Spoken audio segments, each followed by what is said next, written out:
Appointments. Okay, appointments అనే టాపిక్స్ని ఈరోజు మనం ఎక్స్క్లూజివ్గా డిస్కస్ చేయబోతున్నాం. అంటే ఏ బాడీకి ఎవరిప్పుడు సీఈఓగా, డైరెక్టరేట్గా ఎవరెవరు అపాయింట్ అయ్యారు, లేదా అంబాసిడర్గా, హై కమిషనర్గా ఈ పాయింట్స్ని డిస్కస్ చేయబోతున్నాం. ఓకే, సరే ఇందులో ఫస్ట్ టాపిక్ చూద్దాం. మనకి ఐఏఎస్ చెంచల్ కుమార్ గారు ఇక్కడ ఏంటంటే they are all single and current affairs అండి. ఇక్కడ మీరు ఏదో కాన్సెప్ట్స్ ఇంకేదో ఏం లేవు, మీకు డైరెక్ట్గా అన్నీ కూడా సింగిల్ అండ్ కరెంట్ అఫేర్స్. ఈ సింగిల్ అండ్ కరెంట్ అఫేర్లో కాంటెక్స్ట్లో భాగంగా ఇక్కడ మీకు కనబడుతున్న వ్యక్తి IAS Chanchal Kumar. He takes as a charge for the secretary of ఐ&బి. ఓకే, ఐ&బి అంటే ఏంటంటే ఇన్ఫర్మేషన్ అండ్ బ్రాడ్కాస్టింగ్, అంటే దేశంలో కమ్యూనికేషన్. ఓకే, ఈ కమ్యూనికేషన్ ఈ వ్యవస్థకి సంబంధించి, ఈ మినిస్ట్రీకి సంబంధించి ఈయన దానికి సెక్రటరీ అంటే తెలుగులో దీనికి కార్యదర్శిగా ఈయన ఇప్పుడు అపాయింట్ అవ్వడం జరిగింది. ఇంతే ఈ టాపిక్ ఇంతే. ఓకే, సో ఎవరు దీనికి ఐ&బికి ప్రెసిడెంట్ సెక్రటరీగా ఎవరు అపాయింట్ అవ్వడం జరిగిందంటే జస్ట్ మీ ఆన్సర్ ఐఏఎస్ చెంచల్ కుమార్. అయితే యాక్చువల్గా ఈ ప్లేస్లో ఇంతకుముందు ఎవరు ఉండేవాళ్ళు ఒకవేళ ఇలా అడగొచ్చు. ఓకేనా, సో మనకి ఐఏఎస్ చెంచల్ కుమార్ గారు 1992 బ్యాచ్కి చెందిన వాళ్ళు.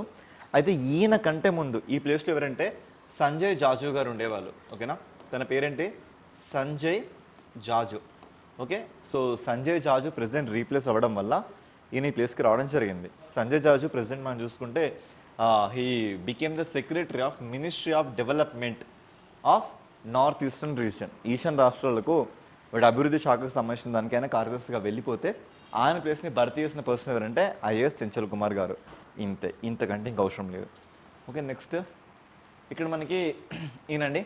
సో మనకి పట్నాయక్ గారు, తన పేరు సుదర్శన్ పట్నాయక్.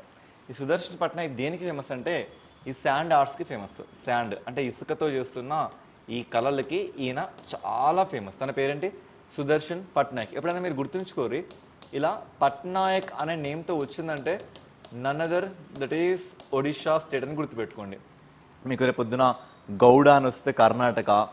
ఓకే, సో మనకి సావంత్, ప్రమోద్ సావంత్ ఇలాంటి నేమ్స్ వస్తే గోవా, నాయర్లు ఇలాంటివి వస్తే మీకు కేరళ, ఆ రీజన్కి మీకు చెందిన పేర్లు. ఇక్కడ పట్నాయక్, బిజు పట్నాయక్, నవీన్ పట్నాయక్ ఇదంతా మనకి ఒడిశా సంబంధించిన పేర్లే కదా. దీని ఎందుకు న్యూస్లోకి వచ్చిందంటే ఇప్పుడు మనకు జరుగుతున్న సెన్సెస్ ఉన్నాయి కదా, 2027లో మనం జనాభా గణన చేస్తున్నాం. ఆ సెన్సెస్ మొత్తానికి కూడా ఈయన ఇప్పుడు అంబాసిడర్గా ఇండియన్ గవర్నమెంట్ని తీసుకోవడం జరిగింది. ఓకేనా, ఇండియన్ గవర్నమెంట్ని అంబాసిడర్ ఎందుకు తీసుకుంటారు? అంబాసిడర్ అంటే ఇప్పుడు చూడండి, మనకి క్యాంపా ఉంది డ్రింకింగ్, దానికి రామ్ చరణ్ అంబాసిడర్గా ఉంటాడు. ధోనిని కొన్నిటికి బూస్ట్గా చూసుకుంటాం. అంటే వాళ్ళ వల్ల ఆ ప్రోడక్ట్ బయటకు వెళ్ళిపోద్దని అర్థం. ఇక్కడ ఈయన తీసుకోవడానికి గల కారణాలు ఏంటి అంటే ఆయన శాండ్ ఆర్ట్స్లో తను గిన్నెస్ రికార్డు కొట్టిండు 2017లో. మళ్ళీ ఆయనకి 2014లో పద్మశ్రీ అవార్డు కూడా వచ్చింది. ఇలాంటి కాంటెక్స్ట్లో మనం తీసుకోవడం జరిగింది. ఓకేనా, so he is internationally acclaimed sand artist of the state of Odisha, widely recognize the blending art with the social awareness. ఈయన ఎలా చేస్తారంటే ఇక్కడ ప్రతి ఒక్క ఆర్ట్ కూడా అందులో సొసైటీని రిప్రజెంట్ చేసే విధంగా ఆ ఆర్ట్స్ చేయడంలో చాలా నిష్ణాతులు ఉన్నట్లు. Who expects the arts with resembling the social impact. Padma Shri laureate in 2014, contribution of the arts and public messages via unique art work. ఇలా మనం చూసుకోవచ్చు. అండ్ ఈ 2027 సెన్సెస్ గురించి మనం సెపరేట్గా ఒక రోజు మాట్లాడుకుందాం. సెన్సెస్ అనే టాపిక్ వచ్చినప్పుడు మీరు గుర్తుపెట్టుకోవాల్సింది ఏంది, ఈసారి జరుగుతుంది దిస్ ఈజ్ 16th సెన్సెస్, 16వసారి ఇలాంటి జనాభా గణన లెక్కించడం జరుగుతుంది. Also this is digitally census. ఇవన్నీ డిజిటల్ సెన్సెస్, అంటే ఫస్ట్ టైం మనం డిజిటల్గా సెన్సెస్ నమోదు చేస్తున్నాం. ఫస్ట్ మనం చూసుకుంటే 1870sలో మనకు వచ్చింది, అది అన్అఫీషియల్గా. 1881 నుంచి మనకు అఫీషియల్ సెన్సెస్ రావడం జరిగింది. ఓకే, ఈ పాయింట్స్ గుర్తుపెట్టుకోండి. నెక్స్ట్ ఇండిగో ఇప్పుడు సీఈఓగా ఈయన్ని అపాయింట్ చేసుకోవడం జరిగింది. ఓకేనా, his name is William Walsh. సరిపోతుందండి. IndiGo names William Walsh as a CEO, chief executive ఆఫీసర్గా ఈయన ఇక్కడ అపాయింట్ చేయడం జరిగింది. ఓకే, నెక్స్ట్ ఇది important, very very very very much important. DGCA, so directive general of civil aviation. ఇక్కడ director general of civil aviation ఏంటంటే మన దేశంలో సివిల్ ఏవియేషన్కి, ఓకేనా, ఈ సివిల్ ఏవియేషన్ అంటే విమానయాన ఈ సంస్థకి మొత్తానికి కూడా ఒక అపెక్స్ బాడీగా మనం ఈ డీజీసీఏని ట్రీటింగ్ చేయొచ్చు. అంటే అది డొమెస్టిక్ పర్పసే కానీ ఫారిన్ పర్పసే కానీ వాట్ ఎవర్ ఇట్ ఈస్, ఆ విమానాలు ఎగరాలన్నా అవి ఎలాంటి యాక్టివేట్ జరగాలన్నా డీజీసీఏ అప్రూవల్ ఉండాల్సిందే. అయితే ప్రజెంట్ ఒడిషా క్యాడర్కి చెందిన Veer Vikram Yadav appointed DGCA head. ఇప్పుడు డీజీసీఏకి హెడ్గా ఈయన అపాయింట్ చేయడం జరిగింది. Veer Vikram Yadav appointed DGCA chief in 2026. He reshuffles signals a major leadership shifts in the India's aviation sector, growing the traffic and regulatory challenges. ఇలా అయినా మనం చూసుకుంటున్నాం. సింపుల్. ఇప్పుడు డీజీసీఏ హెడ్గా ఎవరు వచ్చారంటే వీర్ విక్రమ్ యాదవ్ అని సింపుల్ గుర్తుపెట్టుకోండి. ఓకే, మీకు ఇమేజెస్ ఉంటే అందుకే వచ్చాయి. వీళ్ళ మొహాలు చూస్తున్నా సరే మీకు గుర్తుంటుందనే ఇష్యూతో. Okay, what DGCA and its role. దీని రోల్ ఏంటి? డీజీసీఏ అబ్రివేషన్ అంటే directorate general of civil aviation అని గుర్తుపెట్టుకోండి. It is the India's main regulatory authority for the civil aviation. Civil ఏవియేషన్కి దేశంలోనే ఒక మేజర్ అథారిటీ. అంటే విమానాలు ఎగరొద్దా, పర్మిషన్ ఇవ్వాలా ఇవ్వద్దా, ఏ ప్లేన్ ఏ రోడ్డు మీద మీకు వెళ్ళాలి. మీరు సూర్యుడు ఒక మూవీ ఉంటుంది, ఆకాశం నీ సరిహద్దురా సూరారే పోటురు అని. ఆ మూవీలో అతనికి పర్మిషన్ రాదు డీజీసీఏ నుంచి, అలా అన్నట్లుగా. It is supported under the ministry of civil aviation. Present ఎవరు రామ్మోహన్ నాయుడు కింద ఇది రన్ అవుతుంది. It overseas the regulation of the air transportation ఎలా ఉండాలి, ఇంటర్నేషనల్ ఎలా ఉండాలి, డొమెస్టిక్ ఎలా ఉండాలి అది చూసుకుంటారు. And enforcing the civil aviation rules. మన దేశంలో సివిల్ ఏవియేషన్ లాస్ ఎలా ఉండాలి, వాటి రూల్స్ని ఎలా గైడ్లైన్స్ తీసుకురావాలి అది వీళ్ళు చూసుకుంటారు. వీళ్ళ హెడ్ క్వార్టర్ మనకి ఢిల్లీలో కనబడుతుంది. ఇవి కొన్ని few points. Okay, next doctor Thomas Pukadil. Okay, so he is doctor Thomas Pukadil. ఈయన ఇప్పుడు దేనికి అపాయింటెడ్ అయ్యాడంటే he became appointed as director for the BRIC NCCS in Pune. మరి బ్రిక్ NCCS పూణే అంటే అర్థం ఏంటంటే, బ్రిక్ అంటే biotechnology research innovation council. NCCS national centre for cell sciences. ఇది ఇలాంటి ఒక ఇన్స్టిట్యూషన్ మనకి పూణేలో ఉందండి. దీనికి ప్రజెంట్ అయినా డైరెక్టర్గా అపాయింట్. అఫ్ కోర్స్ ఇది చాలా డ్రై టాపిక్, ఎందుకంటే వాట్ ఈజ్ వాట్ అంతకుమించి ఏం లేదు. ఓకే, సో జస్ట్ థామస్ గారు ఈ బయోటెక్నాలజీ రీసెర్చ్ ఇన్నోవేషన్ ఈ centre and that to national centre for the cell sciences ఇది మనకి పూణేలో ఉంటుంది. దీనికైనా డైరెక్టర్గా అపాయింట్ అవ్వడం జరిగింది. ఇలా మీరు చూసుకోవచ్చు. Okay, next Vikram Duraiswamy present చైనాకి అంబాసిడర్గా వెళ్ళడం జరిగింది. ఇక్కడ మీరు రెండు పదాలు గుర్తుపెట్టుకోండి. ఒకటి అంబాసిడర్, ఓకే, అంబాసిడర్.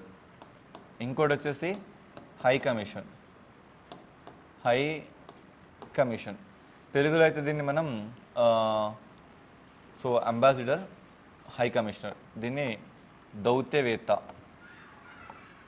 దౌత్యవేత్త లేదా రాయబారి అనే పేరుతో పిలుచుకుంటాం.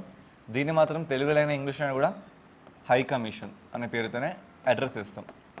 అయితే రెండింటికి తేడా ఏంటి సార్ అంటే, ఇద్దరు చేసేది కూడా దౌత్యమే. అంటే ఒక దేశం నుంచి ఇంకో దేశం మధ్యలో నెగోషియేషన్ చేసే క్యారెక్టర్ అన్నట్టు వీళ్ళది. అయితే ఇక్కడ రెండు టర్మినాలజీ ఎందుకు వచ్చిందంటే, హై కమిషన్ అనే ఈ టర్మ్ ఎప్పుడు అప్లికేబుల్ అవుద్దంటే, ఎప్పుడంటే మనం కామన్వెల్త్ కంట్రీస్లో ఉన్నప్పుడు. కామన్వెల్త్ కంట్రీస్ అంటే మ్యాక్సిమం వీళ్ళందరూ కూడా బ్రిటిష్ అనే ఈ నేషన్ చేత లూటీ అయిన వాళ్ళే. ఈ బ్రిటిష్ చేత లూటీ అయిపోయిన ఈ కామన్వెల్త్ నేషన్కి సంబంధించిన ఎవరైతే రాయబారులు ఉంటారో వాళ్ళందరినీ we are addressing with the term that is high commission. ఇక నార్మల్గా ఇంకే దేశమైనా కూడా మనం అంబాసిడర్ అనే పేరుతో పిలుచుకుంటాం. ఇప్పుడు మనం విక్రమ్ దురైస్వామి గారు, ఈయన ఏంటంటే he appointed as the ambassador to the China in 2026. Okay, ఈ 2026 చైనాకి అంబాసిడర్గా అపాయింట్ అయ్యండి. మనం చూసుకుంటే 2020 గాల్వాన్ ఇష్యూస్ నుంచి చైనాకి మనకి మధ్య ఇష్యూస్ కరెక్ట్గా లేవు, సంబంధాలు రైట్గా లేవు. మరి ఇలాంటి సిచ్యువేషన్లో ఈయన అపాయింట్ చేస్తే మరి మన దేశానికి ఏం చేస్తాడు అని ఒక విషయం అందరు ఇప్పుడు చర్చించుకుంటున్నారు. Okay, India has appointed diplomat Vikram Duraiswamy it's a new ambassador to China. Okay, చైనాకి అయితే ప్రెసెంట్ అంబాసిడర్గా మనం చేస్తున్నాం. He is 1992 batch IAPS officer, 1992 cadre అన్నట్లుగానే. Okay, India's high commissioner to the United Kingdom. ఈయన ఆల్రెడీ చూసారా ఇక్కడ యునైటెడ్ కింగ్డమ్ అంటే ఏంటి, బ్రిటిష్. ఈ యూకేకి ఏమో ఈయన హై కమిషనర్గా యాక్ట్ అయ్యాడు. ప్రజెంట్ దేనికి అంబాసిడర్గా అయ్యాడు, చైనాకి అవ్వడం జరిగింది. అలా మనం చూసుకోవచ్చు. గాల్వన్ వ్యాలీ ఇష్యూస్ తర్వాత మళ్ళీ ఇప్పుడు ఈ టైంలో ఈయన అపాయింట్ అవ్వడం జరిగింది. Okay, next Krishna Kumar Thakur appointed as a director for the NMDC national mineral development corporation. ఇది ఉంటుందండి. ఇది దేశంలోనే అత్యధికంగా ఐరన్ ధాతువు, ఓకేనా, ఇనుముకు సంబంధించి, ఓకే, ఐరన్ ఓర్ని అత్యధికంగా ప్రొడ్యూస్ చేసే ఒక సంస్థ. This is under ministry of steel. ఇది మనకి మినిస్ట్రీ ఆఫ్ స్టీల్ కింద రన్ అవుతుంది. ఐరన్ ఓర్ని మన దేశంలోనే అత్యంత ఎక్కువగా ప్రొడక్షన్ ఇస్తున్న ఒక పబ్లిక్ సెక్టర్ ఎంటర్ప్రైజెస్గా మనం చూడొచ్చు. అలాంటి దానికి ఇప్పుడు కృష్ణ కుమార్ ఠాకూర్ ఈయన దానికి డైరెక్టరేట్గా అపాయింట్ అవ్వడం జరిగింది. ఒక సింగిల్ అండ్ కరెంట్ అఫైర్స్ సరిపోతుంది. ఓకే, నెక్స్ట్ తొలి ఖేలో ఇండియా ట్రైబల్ గేమ్స్. చూడండి, ఇది ఫస్ట్ యాక్చువల్లీ ఖేలో ఇండియా మనకి 2018 నాటి నుంచి మనకి స్టార్ట్ అవుతున్నాయి. ఓకే, అవి లీవ్ ఇట్, అది అవసరం లేదు మనకి. ఇక్కడ ఏంటంటే ఎక్స్క్లూజివ్గా ఖేలో ఇండియా ట్రైబల్ గేమ్స్. ఓకేనా, ఖేలో ఇండియా ట్రైబల్ గేమ్స్ ఇది ఈసారి మనకి కమెంట్స్ అవ్వడం జరిగింది. అయితే దీనికి హోస్ట్ ఎవరు ఇచ్చారు అంటే ఆతిథ్యం ఏ రాష్ట్రం ఇచ్చిందంటే ఛత్తీస్గఢ్ ఇచ్చింది.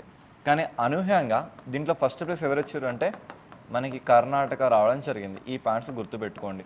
ఓకేనా, కర్ణాటక ఈ ఖేలో ఇండియా ట్రైబల్ గేమ్స్లో ఫస్ట్ ప్లేస్లో వచ్చింది. ఇలాంటివి మనకి ఎక్కడ అడుగుతారంటే CGL, CHSL, SSCGD లాంటి ఎగ్జామ్స్లో డైరెక్ట్ క్వశ్చన్స్ పడతాయి. ఓకేనా, అందుకే ఈ పాయింట్స్ని మేము చూపిస్తున్నా. ఇక అపాయింట్మెంట్స్ అంటే మీరు ఏ ఎగ్జామ్ అని రాసుకోండి, ప్రతి దాంట్లో మీకు అడుగుతూ ఉంటారు. ఓకే, మనం ఏమేమి మాట్లాడుకోవచ్చు చూడండి.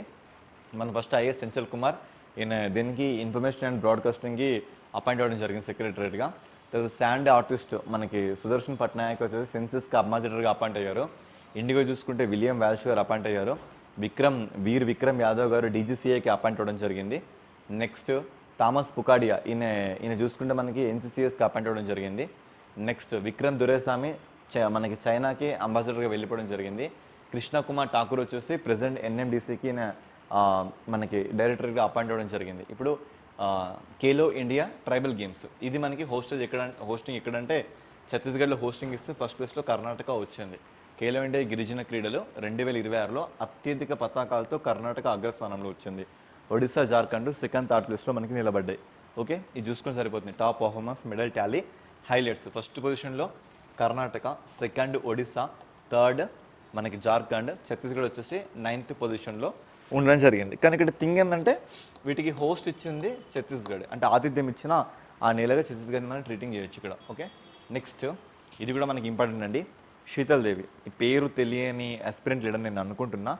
ఎక్స్క్లూజివ్గా ఈవిడ పారా అథ్లెటిక్ విభాగంలో ఆర్చరీలో ఈవిడ్ని మించిన పర్సన్ మన దేశంలో లేరంటే అతిశక్తి కాదు అది. ఓకే, అలాంటి ఎమినెంట్ పర్సనాలిటీ. ఈవిడకి ఇప్పుడు ఏం జరిగిందంటే 19-year-old Sheetal Devi honoured with World Archery para archer of the year. చూడండి, World Archery's para archer of the year. ఇది ప్రపంచంలోనే వెరీ వెరీ రేర్ ఫ్యూ పీపుల్కి వచ్చే ఒక అవార్డు. అది మన కంట్రీలో జమ్మూ కాశ్మీర్ చెందిన ఈ శీతల్ దేవికి రావడం మాత్రం ఇది మన దేశానికి గర్వకారణం. అడగొచ్చు ఎగ్జామ్లో, ఇది ఫస్ట్ టైం కాబట్టి అడగొచ్చు. ఓకేనా, ఎవరికి వచ్చిందంటే శీతల్ దేవికి వచ్చిందని ఇక్కడ మీరు గుర్తుపెట్టుకోండి. ఓకే, ఇప్పుడు మనకి పారా ఒలింపిక్లో కూడా మన కంట్రీకి మెడల్ తీసుకొచ్చిన పర్సన్గా మనం ఆల్రెడీ మాట్లాడుకున్న వీడియో గురించి. ఓకే, భారతదేశం చెందిన శీతల్ దేవి వరల్డ్ ఆర్చరీ వారి పారా ఆర్చర్ ఆఫ్ ది ఇయర్ 2025 పురస్కారాన్ని గెలుచుకుంది. ఓకే, ఆమె స్ఫూర్తిదాయక ప్రయాణం, విజయాలు ఇవన్నీ కూడా మనం తెలుసుకోవాల్సిన అవసరం ఉందని ఈ కరెంట్ అఫైర్ చెప్తుంది. నెక్స్ట్ హిందూ కుష్ మనకి న్యూస్లోకి వచ్చింది. ఎందుకు న్యూస్లోకి వచ్చిందంటే ఆల్రెడీ హిందూ కుష్ ఇదంతా కూడా ఎలాంటి zone, earth quacks prone zone. Okay, earth quacks prone area, ఇదంతా కూడా ఎర్త్ క్వాక్ ప్రోన్ ఏరియా. ఎందుకంటే ఇదంతా కూడా నేటికి టెక్టోనిక్ యాక్టివిటీ జరుగుతూనే ఉంది. మరి what is the meaning of tectonic activity? Tectonics అంటే ఏంటంటే మనకి ప్లేట్స్, ఫర్ ఎగ్జాంపుల్ ఇదొక ప్లేట్, ఈ రెండు ప్లేట్లు మనకి కన్వర్జ్ అవుతుంటాయి. ఓకేనా, సో ఇలా కన్వర్జ్ అవుతున్నప్పుడల్లా మనకి ఏమవుతున్నాయి అంటే ప్రతిసారి ఇలా మనకి హైట్స్ పెరుగుతూనే. అలా పెరుగుతున్నప్పుడు ఏమవుతుందో కొన్ని ప్లేస్లో డిస్లొకేషన్ జరగడం, కొన్ని ప్లేస్లో వ్యాలీస్ ఏర్పడడం, ఇలాంటి కొన్ని ఎక్స్ట్రీమ్ కండిషన్స్ మనం ఎక్స్పెక్ట్ చేయొచ్చు. మన హిందూ కుష్ అనేది మేజర్గా ఇదంతా హిందూ కుష్గా మనం పిలుచుకుంటామండి. హిందూ కుష్ మన ఒక్క దగ్గర కాదు, అప్రాక్సిమేట్లీ ఒక 8 కంట్రీస్లో ఉంది. This is especially famous for the Suleman mountains. మనకి సులేమాన్ మౌంటైన్స్ అని కూడా హిందూ కుష్లో పాకిస్తాన్లో కనబడితే, ఇక్కడ మనకు కనబడుతున్న ఆ famous international pass that is Khyber Kanuma అని అది ఈ ప్లేస్లో కనబడుతుంది. ఇది ఎలాంటి కనుమ అంటే ఒకప్పుడు అలెగ్జాండర్ కూడా ఆ కనుమని యూజ్ చేసుకొని తక్షశిలకు రావడం, ఇండియాపైకి దండెత్తడం, అవన్నీ విషయాలు కూడా మనం చూసుకోవచ్చు. అయితే మేజర్గా ఈ హిందూ కుష్ ఎక్కడ లొకేట్ అయిందంటే మనకి ట్రాన్స్ హిమాలయస్లో లొకేట్ అయిందండి. మరి ట్రాన్స్ హిమాలయస్ అంటే మీకు చిన్న షార్ట్కట్లో చెప్తున్నా. ఒకప్పుడు వరల్డ్ అనేది మనకి ఎలా ఉండేదంటే పాంజియా అనే పేరుతో ఉండేది. ఓకేనా, దీన్ని మొత్తం కూడా పాంజియా అనే పేరుతో పిలిచేవాళ్ళం. మరి దీన్ని మనం పాన్ తలాసా అనే పేరుతో పిలిచేవాళ్ళం. పాన్ తలాసా. తలాసా అంటే వాటర్, పాన్ అంటే సర్వం, పాన్ ఇండియా స్టార్ ప్రభాస్ అంటాం కదా అలా. పాన్ జియా, జియా అంటే భూమి, పాన్ అంటే మొత్తం. సో అప్పుడు ఈ భూమిని మనం 2 పార్ట్స్ సెగ్రిగేషన్ చేస్తే ఈ నార్త్ పార్ట్ని మనం లారెన్షియా లేదా అంగారా అనే పేరుతో పిలుచుకుందాం. ఈ కింది పార్ట్ని గోండ్వానా అనే పేరుతో పిలుచుకుందాం. దీన్ని అంగారా ఆర్ లారెన్షియా అనే నేమ్తో, దీన్ని గోండ్వానా అనే పేరుతో పిలుచుకుందాం. ఓకే, ఈ గోండ్వానా ప్లేట్ వచ్చేసి ఇది ఇక్కడ నుంచి మూవతూ ఈ ప్లేస్ని హిట్ అయింది. ఈ ప్లేస్ని మనం ఏమంటున్నామంటే యూరేషియా ప్లేట్ అనే పేరుతో పిలుచుకుంటున్నాం. అంటే ఆసియా ప్లస్ యూరప్ కలిపిన ప్లేట్. అప్పుడు ఈ ప్లేస్ మొత్తం కూడా మన హిమాలయాలు ఫామ్ అయిందని స్టోరీ చెప్తుంది. అలా ఫార్మేషన్ అనేది ఈ రోజుకి జరుగుతుంది.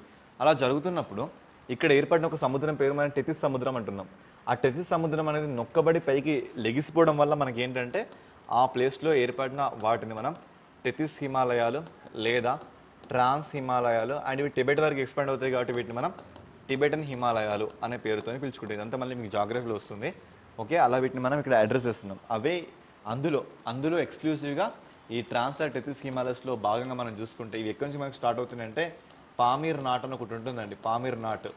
ఈ పామీర్ నాట్ని ప్రపంచానికి ఒక థర్డ్ పోల్గా మనం దాన్ని ట్రీట్ చేస్తాం. తజికిస్తాన్లో ఉంటుంది.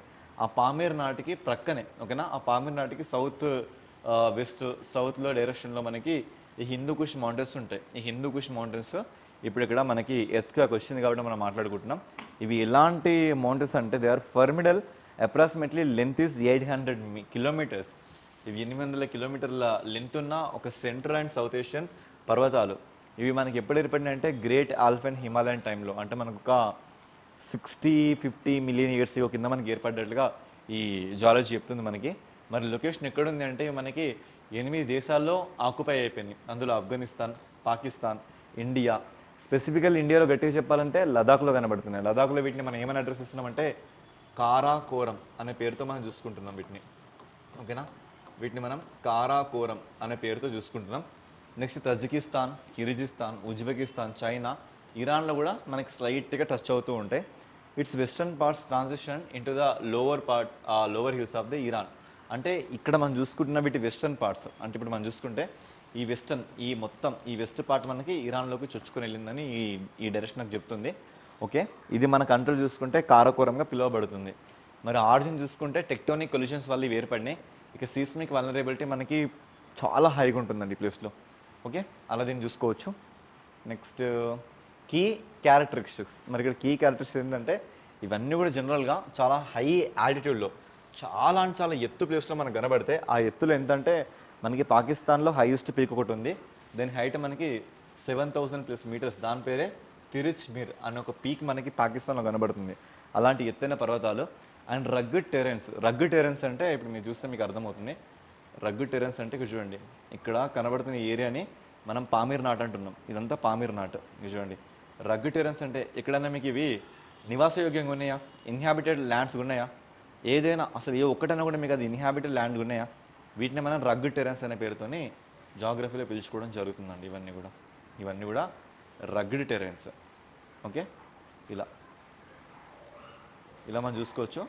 వీటి యొక్క ఎక్స్టెన్షన్ వర్షన్ వచ్చేసి ఇక్కడ మనకి ఇరాన్ వరకు ఇవి మనకి చొచ్చుకొని వెళ్ళడం జరిగింది. ఇదంతా కూడా మనకి వాటి సంబంధించిన రీజియనే. ఓకేనా, నెక్స్ట్ హైడ్రోగ్రాఫిక్ సిగ్నిఫికెన్స్ చూసుకుంటే కొన్ని వచ్చేసి మనకి వాటర్ షెడ్ ఏరియాలు ఉన్నాయి. ఓకేనా, so feeding important river systems such as the Amu Darya, ఇలాంటి కొన్ని రివర్స్కి జన్మస్థానంగా దీన్ని మనం చూసుకోవచ్చు. మొత్తం కూడా వాటర్ షెడ్ ఏరియానే కనబడుతుంది మనకి ఇది. Next passes. ఇక్కడ మనకి ఫేమస్ పాస్ ఏంటంటే అది కైబర్ పాస్ అని కనబడుతుంది. మన హిందూ కుష్ లో ఉన్న సులేమాన్ హిల్స్లో ఉంది. Famous mountain passes like Khyber pass and the Salang pass which contains a critical tunnels are located here. The historic trade and invasion routes అంటే అలెగ్జాండర్ లాంటి ద గ్రేట్ పర్సన్ కూడా so he travel through this Khyber and the Salang pass అని ఇక్కడ మీరు గుర్తుపెట్టుకోవాలి. Next climate ఏంటంటే ఎక్స్ట్రీమ్లీ cold weather climate situations అండి. ఇక్కడ they have snowfall in winters and the arid conditions in the rain shadow areas. మనకి వర్షఛాయ ప్రాంతాలు చూసుకుంటే మనకి అరిడ్ సిచ్యువేషన్స్, నార్మల్ ప్లేస్లో చూసుకుంటే స్నో సిచ్యువేషన్స్ మనకి ఇక్కడ ఏర్పడుతూ ఉంటాయి. ఓకేనా, మరి సిగ్నిఫికెన్స్ ఏంటంటే Hindu Kush has been crossroads of the civilisations. మనకి నాగరికత ఆవిర్భవించడంలో కనబడుతుంది and marking the boundary between Central Asia and Middle East and the Indian subcontinent. ఇవి ఎలా మనకు అర్థమవుతున్నాయంటే సెంట్రల్ ఆసియా కానీ, వెస్ట్ ఆసియా కానీ, ఇండియన్ సబ్ కాంటినెంట్ కానీ, వీటన్నిటిని ఒక విభాజకంగా ఇది మనకు వర్తిస్తుంది. And the glaciers snow made from these mountains provide essential water. ఇక్కడ ప్రతిసారి మనకి గ్లేషియర్స్ హిమనదులు కరగడం వల్ల వాటర్ ఎప్పటికి ఉంటుంది, అంటే వాటర్ ఎప్పటికి ఉంటుంది దాని అర్థం ఏంటి, ఇక్కడ మనకి హైడ్రో ఎలక్ట్రిక్ పవర్ కానీ, అదేవిధంగా the rivers which are originating from this are all perennial rivers. అంటే తెలుగులో మనం వాటన్నిటిని కూడా జీవనదులు అనే పేరుతో పిలుచుకుంటాం. అంటే ఎకానమీ ట్రాన్సిషన్ కూడా ఇది సూపర్గా వర్క్ అవుతుందని మనకు అర్థమవుతుంది. ఓకేనా, ఇది దీనికి సంబంధించిన ఇష్యూస్. ఓకే, నెక్స్ట్ సెక్యూరిటీలో భాగంగా ఐఎన్ఎస్ అరిదమన్. ఓకేనా, ఇదండి ఐఎన్ఎస్ అరిదమన్ మనకి న్యూస్లోకి వచ్చింది. ఓకే, ఇక్కడ చూద్దాం. ఇండియా సిగ్నిఫికెంట్లీ బ్లాస్టెడ్ రిలీజ్ చేసింది ఆ మ్యారీటైమ్ న్యూక్లియర్ డిటరెన్సీ. చూడండి, మ్యారీటైమ్ న్యూక్లియర్ డిటరెన్స్ అంటే న్యూక్లియర్ ఎనర్జీతో నడిచే ఒక సబ్మెరైన్, ఒక జలాంతర్గామిని రిలీజ్ చేసింది by inducting the INS Aridhaman. It's a third, okay, it's a third indigenous nuclear power ballistic missile submarine. ఇది అంట మూడవది, అంటే ఇందులో క్రియేట్ చేసిన దాంట్లో ఈ థర్డ్ అంట. మరి అంతకుముందున్న ఆ 2 ఏంటి, మరి మిగతా ఏంటో చూసుకుందాం మనం ఇప్పుడు. INS Aridhaman is the third vessel, ఇది మూడవ వెజల్. ఏ క్లాస్లో మనం కండక్ట్ చేసిన వీటిని అరిహంత్ క్లాస్. అరిహంత్ క్లాస్ అంటే అర్థం ఏంటంటే న్యూక్లియర్ పవర్తో జనరేట్ అవుతున్న సబ్మెరైన్స్ని మనం ఇక్కడ అరిహంత్ క్లాస్ అనే పేరుతో పిలుచుకుంటున్నాం. అలాంటి బ్యాలిస్టిక్ మిజైల్ సబ్మెరైన్స్లో ఇది థర్డ్గా మన చేతికి రావడం జరిగింది. It's a ballistic missile submarine, meaning it's specifically design to carry and launch nuclear tipped ballistic missiles under water, thereby providing the credible second strike capacity. అంటే నీళ్ళలోనే ఆ న్యూక్లియర్ వెపన్స్తోని, ఆ న్యూక్లియర్ మిజైల్స్ని యూజ్ చేసి ఒక టెక్నాలజీని మన దీంట్లో ఇండ్యూస్ చేయడం జరిగింది. ఏమేంటి అంటే మన న్యూక్లియర్ వెపన్స్ని ల్యాండ్లో కానీ, ఎయిర్లో కానీ, గాలిలో కానీ, అంటే ఫర్ ఎగ్జాంపుల్ ఇది మనకి నేల మీదకి వచ్చినప్పుడు కానీ, లేదంటే గాలి నుంచి కానీ, వాటర్లో కానీ అలా మనం యాక్టివేట్ చేస్తాం. To ensure guaranteed retaliatory strike capability with the India's no first use nuclear doctrine. ఇక్కడ రిటాలియేటెడ్ అంటే అర్థం ఏంటంటే ఏదైనా ఒక సిచ్యువేషన్ వచ్చినప్పుడు ఇది ఎదురుగుంది అనుకోండి, ఆ సిచ్యువేషన్ అక్కడనే ఫ్రీజ్ అయిపోతుంది. లేదంటే వీళ్ళు అటాక్ చేస్తారు అనుకోండి, అవతల వాళ్ళు ఏం మిగలరు, పీస్ అయిపోతారు. అలాంటి దాంట్లో దీన్ని మనం చూపించుకుంటామని ఇక్కడ ఈ కరెంట్ అఫైర్ చెప్తుంది. ఓకే, సో మరి ఇంతకుముందు ఎవరెవరు వచ్చారు అంటే మనకి ఈ అరిహంత్ క్లాస్లో అంటే అరిహంత్ క్లాస్, ఇది గుర్తుపెట్టుకోండి. అరిహంత్ క్లాస్లో మనం వేటిని ఇండ్యూస్ చేస్తున్నాం, సబ్మెరైన్స్ని ఇండ్యూస్ చేస్తున్నాం. ఈ సబ్మెరైన్స్ అన్నీ కూడా దేన్ని యూజ్ చేసుకొని రన్ అవుతున్నాయి, న్యూక్లియర్ ఎనర్జీని యూజ్ చేసుకొని రన్ అవుతున్నాయి. మరి న్యూక్లియర్ ఎనర్జీని రన్ చేస్తున్నామంటే వీటిని మేజర్గా అంటే అటాక్ చేయడానికి కాదు, జస్ట్ రిటాలియేట్. ఓకేనా, మనం రిటాలియేటరీ పర్పస్ కింద, అంటే వస్తున్న శత్రువుల్ని మనం నిలుపుదల చేయడానికి మాత్రమే వీటిని వాడడం జరుగుతుంది. ఓకేనా, అటాక్ చేయడానికి కాదు. మరి ఈ అరిహంత్ క్లాస్లో మనకు వచ్చిన ఆ రెస్ట్ ఆఫ్ ఐఎన్ఎస్ ఏంటంటే number 1 INS Arihant, number 2 INS Arighat, ఇప్పుడు వచ్చేసింది ఐఎన్ఎస్ అరిదమన్. ఈ 3 గుర్తుపెట్టుకోవాల్సిన అవసరం ఉంది. అన్నీ కూడా మీకు ట్రిపుల్ ఏం అలా ఉంది కదా, ఏ అలా. ఓకేనా, అరిహంత్, అరిదమన్, అదేవిధంగా అరిగాట్, ఈ మూడింటిని గుర్తుపెట్టుకోండి. ఇలా ఈ 3 రావడం జరిగింది. ఓకేనా, సో కీ క్యారెక్టర్స్ చూసుకుంటే దీనికి 7000 టన్నెల్ మోసే కెపాసిటీ ఉంది. ఇవన్నీ మనకు అవసరం లేదండి, బట్ మిసైల్ వర్సిటాలిటీ ఏంటి, ప్రొపల్షన్ ఏంటి, టెక్నాలజీ ఏంటి, ఇలా మనం అడగడం జరుగుతుంది. Okay, yes. Next Iran war and stagflation. Okay, stagflation ఇక్కడ మీరు చూడండి, ఇన్ఫ్లేషన్ చూస్తాం, డీఫ్లేషన్ చూస్తాం, స్టాగ్నేషన్ చూస్తాం. ఇది స్టాగ్ఫ్లేషన్. అవును, మీరు విన్నది నిజమే. స్టాగ్ఫ్లేషన్ అంటే ఏంటి అడుగుతారండి, ఇలాంటి టర్మినాలజీ రేపు ఎగ్జామ్స్లో అడుగుతారు. స్టాగ్ఫ్లేషన్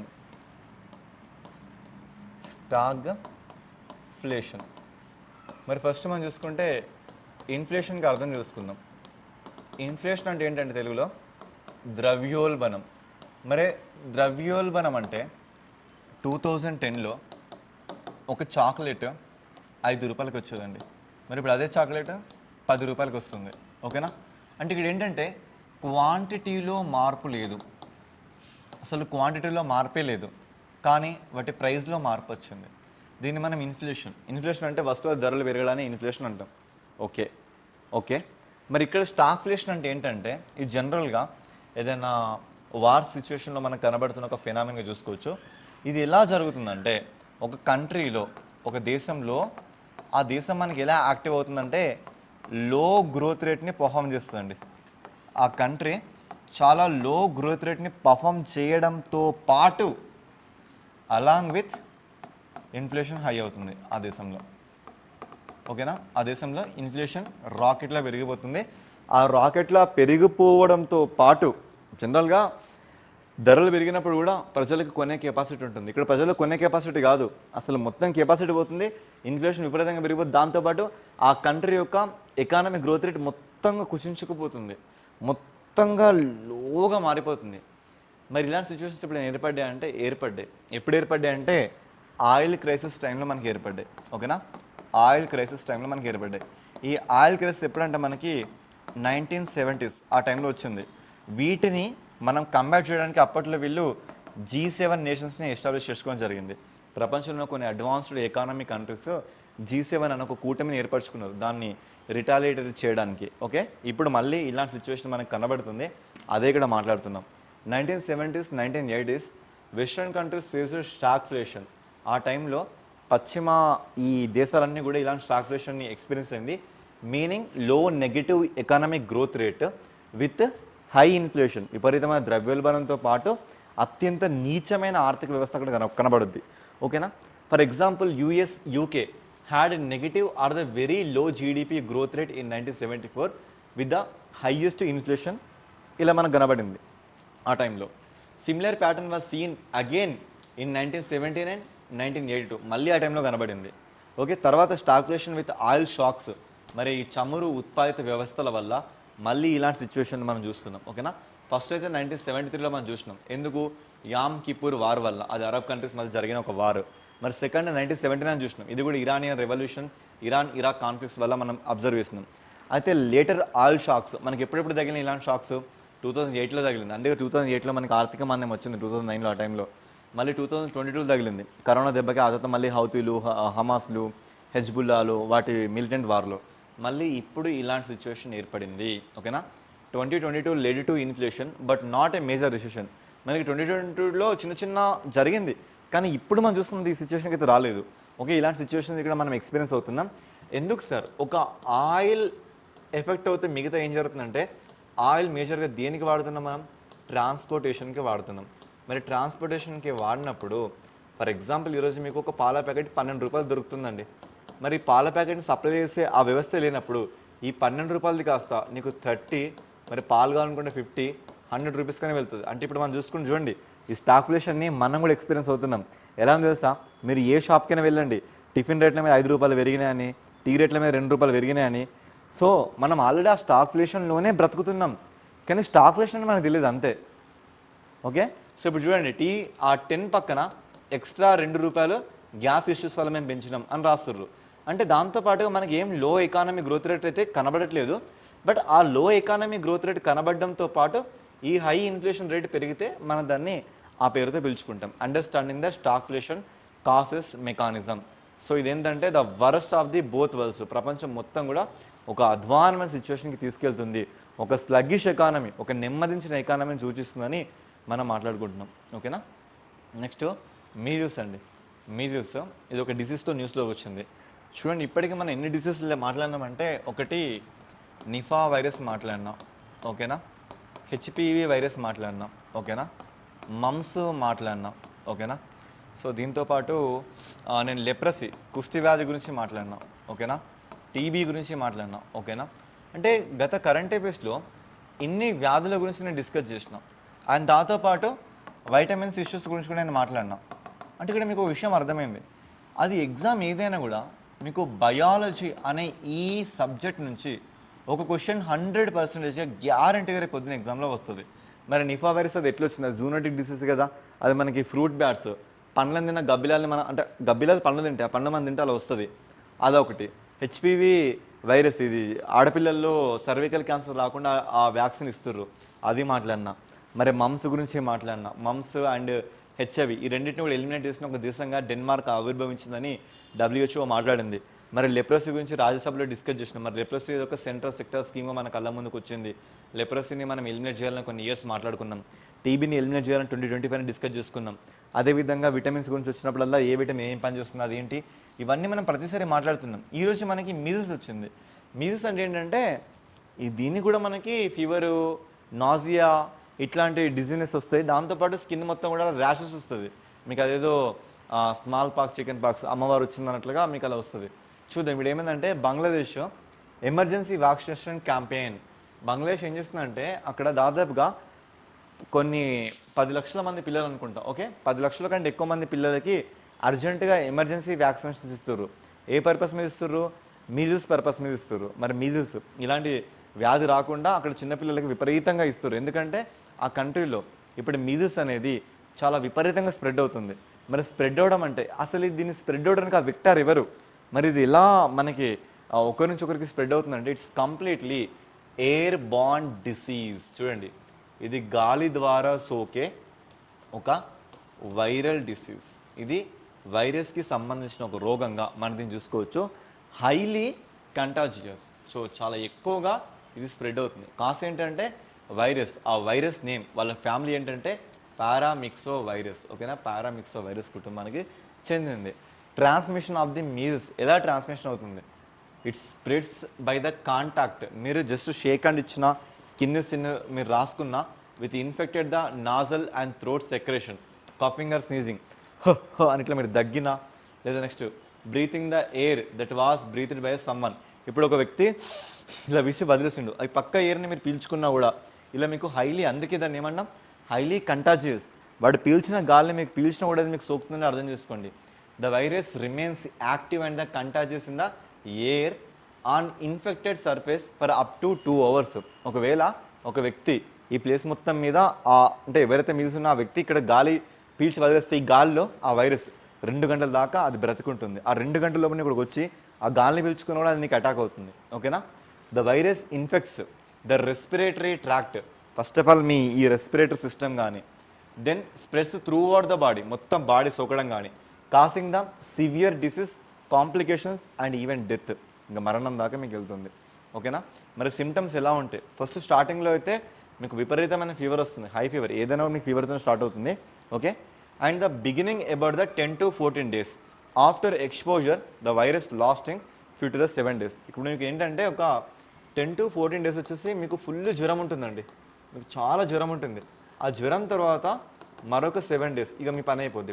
ఇక్కడ మీ పని మొత్తం క్లోజ్. మీ చర్మం మొత్తం కూడా పొక్కులు వచ్చేస్తాయి. ద రన్నీ నోసు, కారుతున్న ముక్కు కానీ, కఫ్ కానీ, రెడ్ అండ్ వాటర్ ఐస్, మొత్తం ఎర్రగా నీళ్ళు వస్తున్న కళ్ళు కానీ, and small white spots inside the cheeks, me cheeks లోపల చిన్న చిన్న తెల్లటి మచ్చలు కానీ, ఇలా మొత్తంగా లాస్ట్కి ర్యాష్ అవుతాయి, ఒళ్ళంతా రాస్తాయి, ఇక లాస్ట్కి చనిపోతారు మీరు ఇలా. మరి what is the risk of the measles? మరి రిస్క్ ఆఫ్ ది మీజిల్స్ ఎలా ఉంటుందంటే ఎనీ నాన్ హ్యూమన్ పర్సన్, మరి ఎవరైతే రోగనిరోధక శక్తి లేని పర్సన్ ఉన్నాడో, అంటే not vaccinated or the vaccinated but did not develop immunity, ఇలాంటి పర్సన్స్ కెన్ బికమ్ ఇన్ఫెక్టెడ్. వాళ్ళు ఇన్ఫెక్ట్ అవుతారు. మరి రోగనిరోధక శక్తి లేని మనం ఏం చేయలేము, మన పని అంతే. ఇక unvaccinated young children and the pregnant persons are the highest risk, వాళ్ళకి ఎక్కువ రిస్క్ ఉంటుంది. మరి ట్రీట్మెంట్ ఏంటంటే no specific antiviral treatment exist for measles. ఇది వచ్చిందంటే ట్రీట్మెంట్ లేదండి, ట్రీట్మెంట్ లేదు. మరి ఏం చేయాలంటే మీరు దీన్ని నిరోధించుకోవాలి. ఇప్పుడు ఎయిడ్స్ ఏమంటాం, దానికి మందు లేదు, నిరోధమే దానికి ముఖ్యం. ఇది కూడా దీన్ని నిరోధించాలి. మనం ఏం చేయాలి దీనికి అవ్వాలా? మరి ఏంటంటే మనం దీనికి మీజిల్స్, రుబెల్లా ఇలాంటి వ్యాక్సిన్ చిన్నపిల్లలు పుట్ట వెంటనే 5 daysకి ఒకటి, 1 monthకి ఒకటి, 3 monthsకి ఒకటి ఇట్లా ఇస్తూ ఉంటారు అన్నట్లుగా. Okay, next obstructive sleep apnoea. ఇదొక ఒకాబులరీతో మనకి న్యూస్లోకి వచ్చిందండి. Obstructive sleep apnoea. యాప్నియా అంటే ఏంటంటే ఇదొక బ్రీతింగ్ ఇష్యూ అండి, ఇదొక బ్రీతింగ్ ఇష్యూ. మరి ఇలాంటి బ్రీతింగ్ ఇష్యూ అంటే it's a kind of snoring. Snoring అంటే ఏంటి? గురక పెట్టడం అంటాం. ఓకేనా, స్నోరింగ్ అంటే. మరి స్నోరింగ్ ఎలా ఉంటుంది? జనరల్గా అందరూ స్నోరింగ్ చేస్తుంటారు, చాలామందికి గురక వస్తుంటుంది. అందులో ఇది ఎక్స్ట్రీమ్ లౌడ్ లెవెల్కి వెళ్తే అప్పుడు ప్రాబ్లం వస్తుంది. ఓకేనా, అప్పుడు అంత లెవెల్లో గురక ఒక పర్సన్ ఎందుకు పెడతారంటే ఈ గురక పెట్టినప్పుడు కాస్త గ్యాప్ ఇచ్చి మళ్ళీ గురక అప్రైజ్ అవుతుంది, మళ్ళీ గ్యాప్ ఇచ్చి మళ్ళీ అప్రైజ్ అవుతుంది, మళ్ళీ గ్యాప్ ఇచ్చి మళ్ళీ అప్రైజ్ అవుతుంది. అలా ఏంటంటే అతను సుఖంగా పడుకున్నట్లు కాదు, అతను మృత్యువుకు ప్రతి సెకండ్ దగ్గర అవుతున్నట్లుగా దాని మీనింగ్ మనకు చెప్తుంది. అంటే కార్డియో వాస్కులర్ ఇష్యూస్ ఏంటంటే గుండెకి మనం పడుకున్నా కూడా పంపింగ్ కరెక్ట్గా జరగాలి, ఆక్సిజన్ లెవెల్స్ కరెక్ట్గా లంగ్స్కి చేరాలి. కానీ ఒక గ్యాప్ వస్తుంది చూడండి, మీరు గురకబెట్టిన బాగా గమనించండి, లౌడ్గా వస్తున్నప్పుడు ఒకటేసారి సడన్గా రైజ్ అవుతుంది, మళ్ళీ కాస్త గ్యాప్ ఇచ్చి మళ్ళీ రైజ్, మళ్ళీ కాస్త గ్యాప్ ఇచ్చి మళ్ళీ రైజ్. ఇలాంటి సిచ్యువేషన్స్నే మనం అబ్స్ట్రక్టివ్ స్లీప్ యాప్నియా అనే నేమ్తో పిలుచుకుంటున్నాం. ఓకేనా? So scientist have found those living with obstructive sleeping apnea, మనం ఓఎస్ఏ అనే నేమ్తో పిలుచుకుందాం, approximately 71% higher risk of the cardiovascular events. అంటే ప్రతి 100 మందిలో 71 మంది ఇప్పుడు వాళ్ళ గుండెలు చాలా ప్రమాదంలో ఉన్నాయని ఈ థియరీ చెప్తుంది. Obstructive sleep apnoea OSA. మరి ఇది ఎలా అంటే స్లీప్ రిలేటెడ్ బ్రీతింగ్ డిజార్డర్. మరి పడుకున్నప్పుడు వచ్చేది మాత్రమే.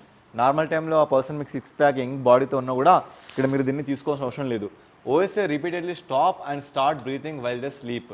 It's the pauses are known as the apneas. రేపు అడుగుతారు అప్నియా అంటే అర్థం ఏంటి అంటే, ఆ బ్రీతింగ్లో వస్తున్న ఆ గ్యాప్ని మనం అప్నియా అనే పేరుతో పిలుచుకుంటున్నాం. It is characterised by the recurrent upper airway obstruction. ఓకేనా? సో మనకి పైన వీస్తున్న గాలి అని వదులుతున్న ఇలాంటి ఇష్యూస్ గురించి మనకు అడ్రస్ వస్తుంది. Most common in middle aged and older adults. అంటే మధ్యస్థ వయసు 20 నుంచి 40, ఆ తర్వాత మీదున్న వాళ్ళకి కామన్గా కనిపించే ఎఫెక్ట్ ఇది. ఓకే, మరి దీనికి మనం ఏమైనా సొల్యూషన్ ఉందా అంటే ఉంది. ఏంటంటే మనం పడుకునే పోస్చర్. అంటే మీరు ఇప్పటిక మీరు రివర్స్లో పడుకుంటారా, స్ట్రైట్లో పడుకుంటారా, కొంచెం డాక్టర్ దగ్గరికి వెళ్ళి తీసుకొని అలా చూసుకోవచ్చు using the continuous positive airways pressure machine. మీరు చూడండి, కొంతమంది పొద్దున్న లేవగానే వాళ్ళ బ్రీతింగ్ చెక్ చేసుకోక మిషన్లో ఊదడం జరుగుతుంది. అలాంటి ఎక్సర్సైజెస్ కానీ, wearing oral appliances mouth pieces అంటే వాడడం కానీ ఇలా చూసుకోవచ్చు. వాళ్ళ సిమ్టమ్స్ ఎలా ఉంటాయంటే, మీకు గుర్రక ఎక్కువ పెట్టడం కానీ, పదే పదే స్లీప్లో మీకు బ్రీతింగ్ ఆడకపోవడం కానీ, offer notice by the partner, me mummy daddy కానీ మీ భార్య కానీ వాళ్ళు కానీ గుర్తుపడతారు అట్లా మిమ్మల్ని. Okay, next national maritime day. ఒక పేర్లోనే ఉంది, జాతీయ మ్యారిటైమ్ దినోత్సవం. జనరల్గా దీన్ని మనం ఎప్పుడు ఏప్రిల్ 5వ తారీఖు నాడు సెలబ్రేట్ చేసుకుంటామండి. ఓకే, చూడండి లాస్ట్ మార్చ్లో కొన్ని సిగ్నిఫికెంట్ ఈవెంట్స్ ఉన్నాయండి. సిగ్నిఫికెంట్ ఈవెంట్స్ ఏంటంటే మనం చూసుకుంటే వరల్డ్ వైల్డ్ లైఫ్ డే, అది దాని థీమ్ గుర్తుపెట్టుకోండి. నెక్స్ట్ ఇంటర్నేషనల్ విమెన్స్ డే, అది దాని థీమ్ గుర్తుపెట్టుకోండి. అదేవిధంగా world water day, okay, India's TB day, okay, world forest day. ఇలాంటి కొన్ని డేస్తో మనకి మార్చ్ కనబడింది. అదేవిధంగా ఏప్రిల్లో మనం చూసుకుంటే సిగ్నిఫికెంట్గా మనకి మ్యారిటైమ్ డే వచ్చింది. ఓకేనా? మ్యారిటైమ్ డే దీని విషయాలు ఏంటో ఒకసారి చూసుకుందాం. ప్రైమ్ మినిస్టర్ నరేంద్ర మోదీ గారు occasion of the national maritime day recalled India's rich maritime heritage acknowledge. అంటే ఇక్కడ ఏంటంటే మన మోదీ గారు ఒక విషయం చెప్తున్నారు, ప్రపంచంలో అత్యంత స్ట్రాంగెస్ట్ మ్యారిటైమ్ సిస్టమ్ మన దగ్గర ఉంది అని వాటిని మళ్ళొకసారి స్పృశిస్తూ వాటి గురించి డిస్కస్ చేస్తూ ఇప్పుడు దీన్ని ఇలాంటి స్పీచ్ని కమెంట్ చేయడం జరిగింది. మరి దీని హిస్టరీ ఏంటి, దీని నేపథ్యం ఏంటో చూసుకుందాం. దీన్ని మనం ప్రతి సంవత్సరం ఏప్రిల్ 5th నాడు మనం సెలబ్రేట్ చేసుకుంటాం.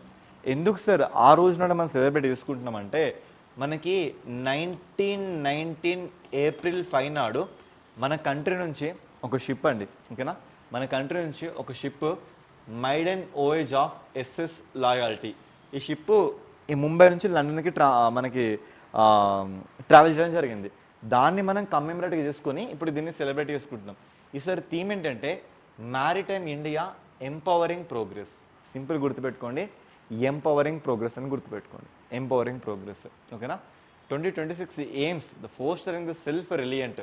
మనం ఆత్మనిర్భర భారత్ సాధించాలి 2047 కానీ ఈసారి గోల్స్ పెట్టుకోవడం జరిగింది. మరి ఈసారి కొన్ని కీ ఫోకస్ ఏరియాస్ ఏంటి అంటే పోర్ట్ లెడ్ డెవలప్మెంట్స్. అంటే మనం ఏంటంటే మన పోర్ట్ కెపాసిటీ, మన పోర్ట్ల సామర్థ్యాన్ని ఇంకా పెంచుకోవాలి. ఫర్ ఎగ్జాంపుల్ ఆంధ్రప్రదేశ్లో మచిలీపట్నం పోర్ట్ 60% ఫినిష్ అయిపోయింది. అలా అన్నట్లుగా సస్టైనబిలిటీ, ఇంకెవరి మీద ఆధారపడకుండా మనమే నిర్మించుకోవాలి. Honouring seafarers, acknowledge the vital role maritime professional play in diving India's economy. మన దేశం ఎకానమీలో ఇది బూస్టప్ అవ్వాలి. ఇలా కొన్ని విషయాలు చెప్పుకున్నాం. బట్ ఇది ఏది అడగరు, సింపుల్గా అటు హిస్టరీలో maiden voyage of SSS loyalty మనకి 1990లో ట్రావెల్ అయింది. ఎవ్రీ ఇయర్ ఏప్రిల్ 5న జరుపుకుంటాం. ఎంపవరింగ్ ఇండియా అనేది సార్ థీమ్. ఇవి సరిపోతాయి. నెక్స్ట్ సర్వేవేజల్ సంశోధక్. చూడండి, ఇప్పుడు మనకి చాలా వరకు మ్యారిటైమ్ గురించి న్యూస్లోకి వస్తుంది.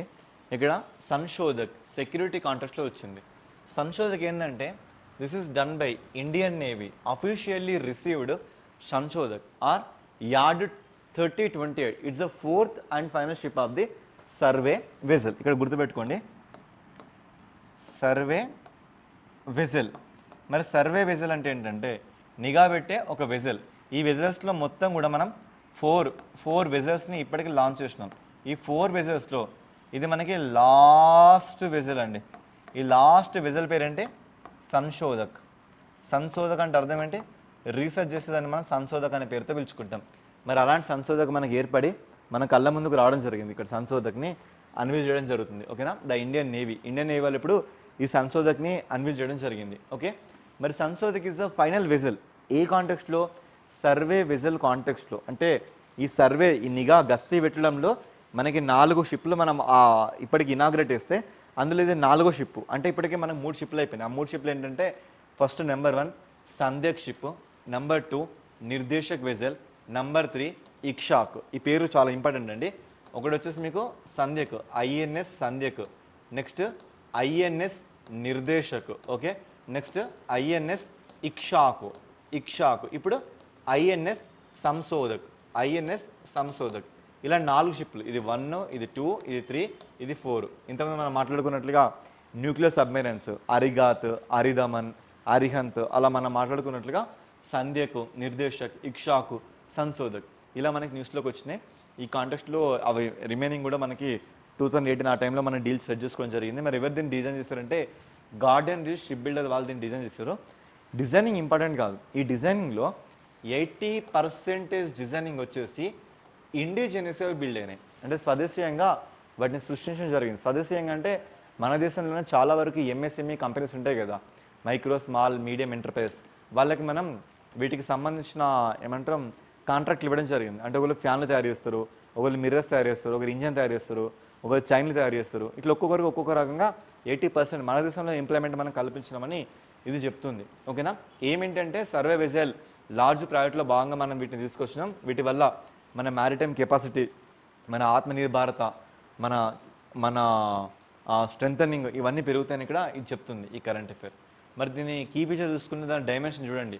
ఇది మనకి 110 మీటర్స్ వరకు మనకు ఉంటుంది. ఇది ఎంత హైట్ని, ఎంత వెయిట్ని మోస్తుంది అంటే 3400 టన్స్ని మోస్తుంది. మనకి ప్రొపల్షన్ 2 డీజిల్ ఇంజన్స్ ఉన్నాయి. అడ్వాన్స్ సెన్సర్స్ ఇందులో పనిచేస్తున్నది. మరి సోనార్ పొజిషనింగ్ చూసుకుంటుంది, టైం లైన్ చూసుకుంటుంది. అండ్ అప్లికేషన్స్ ఇది ఏ అప్లికేషన్ చేస్తుంది అంటే హైడ్రోగ్రాఫిక్ సర్వే చేస్తుంది. హైడ్రోగ్రాఫిక్ సర్వే అంటే ఇప్పుడు చూడండి, ఈ నీళ్ళని ఆధారం చేసుకొని, అంటే నీళ్ళల్లో మనకి వెళ్తూ ఇవాళ మీకు జీపీఎస్ వచ్చినాయి కదా, ఆ జీపీఎస్లని అప్డేట్ చేస్తుంది. ఏ ప్లేస్లో ఏముంది. ఇప్పుడు మనం చూస్తున్న జీపీఎస్ సిస్టమ్ మొత్తం కూడా ఇలాంటి హైడ్రోగ్రాఫిక్ సర్వే చేయడంలో ఇది మనకు యూజ్ అవుతుంది. They are the capable of the performing full scale coastal deep water surveys. మీరు చూస్తారు కదా, ఇప్పుడు చూడండి, ఇప్పుడు డీప్ వాటర్ సర్వేస్ అంటే ఇవి డీప్ వాటర్ చూపిస్తున్నా మీకు. ఇలా అంటే ఇక్కడ మనకు కనిపిస్తుంది వెరీ వెరీ లిమిటెడ్. ఇగో ఇలా నేను ఇంకా ఇంకా ఇంకా ఇంకా తొంగి చూస్తున్నా నాకు కనిపిస్తుంది కదా. మరి ఆ హైడ్రోగ్రాఫిక్ సర్వేస్లో ఈ వాటర్ లోపల ఏముందో అది మనకి యాక్సెస్ ఉండదండి, అది గవర్నమెంట్కి మాత్రం యాక్సెస్ ఉంటుంది. అలాంటి హైడ్రోగ్రాఫిక్ సర్వేస్ చేయడంలో దీన్ని యూజ్ అవుతుంది. నావిగేషన్ మ్యాపింగ్స్, మీరు నావిగేషన్ చేస్తుంటే మ్యాపింగ్స్ ఇవ్వలు, మరి ఎలా ఏ రకంగా మీరు మ్యాపింగ్ చేసుకుని వెళ్ళాలి ఇవన్నీ మీకు ఇస్తుంది. అదేవిధంగా డేటా కలెక్ట్ చేస్తుంది, gathering the vital oceanographic and the geophysical data. ఈ డేటా మొత్తం మీకు ఇస్తుంది. ఓకే, మరొక క్వశ్చన్ మనం సాల్వ్ చేద్దాం దీని మీద. ఇది క్వశ్చన్ అండి. The Sanshodhak recently in news the best describe as. ఇటీవల వార్తలు నిలిచిన సంశోధక్ ఇలా వివరించబడింది. ఇది ఏంటి అసలు? ఏబిసిడి అని 4 ఆప్షన్స్ ఇచ్చా. Stealth frigate design for the electronic warfare. దీన్ని ఎలక్ట్రానిక్ వార్ఫేర్ కోసం తీసుకొచ్చినామా? నేను వార్ గురించి అసలు మాట్లాడలేదు. And indigenous nuclear power. అసలు ఇది న్యూక్లియర్ పవరా? కానే కాదు. సబ్మెరైన్ కానే కాదు ఇది. Next a large scale survey vessel ఏముడు హైడ్రోగ్రాఫిక్ డేటా కలెక్షన్. అవునండి, హైడ్రోగ్రాఫిక్ డేటా కలెక్షన్ కోసం తీసుకొచ్చా. The a specialised ice breaker ship. ఐస్ని బ్రేక్ చేయడానికి తీసుకొచ్చినా? లేదు కదా.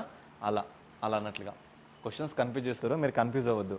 సింపులే, ఇది అంతా సింపులే, కానీ కాస్త ఫోకస్ చేయండి, ఎక్కువ వద్దు. Okay, next